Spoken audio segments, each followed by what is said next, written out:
How you doing, Micheal Baisden? Hey.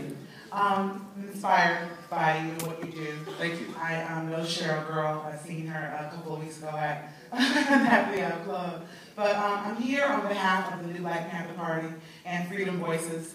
And because of what you just said, as far as Black women and us not being, I guess wanting what we want, I didn't understand. I'm 31 and I spoke to Micheal Baisden and he called me a queen. We don't have to take everything away from the new Black Panther Party, but what they do show is how the respect that they have towards women and the dignity that the men show, as even with Louis Farrakhan. They treat women like sister. I call them sister, I call them queen. I have never been called a queen out of 31 years of my life until Micheal Baisden called me a queen. And I think that's where we need to start there, addressing us differently. We are Black women, we are queen, we are sisters, we are mothers. We're not no bitches, we're not no hoes, and we have to start carrying that title. Be proud to be a Black woman. Be proud to be a queen. So my title first is queen from now on, but I'm also in school for TV and radio, and I came out here, I ran out here to come to represent, to do something, because the Charlotte DNC is going to be here next year. So I'm trying to stand in the gap. I'm giving out to communities. I'm getting involved in my community. Not just talking, I'm doing.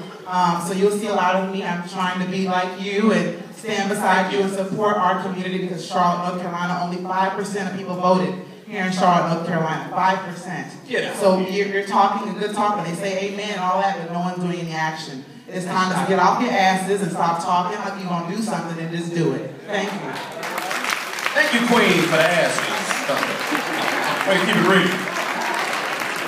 No, I tell you where that starts. It starts with fathers.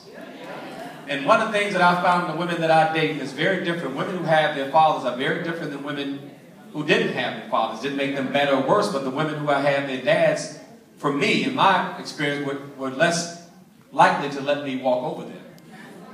The ones who had their dads, I call my daughter Princess ever since she was born. So she has a different, my daughter's ruined.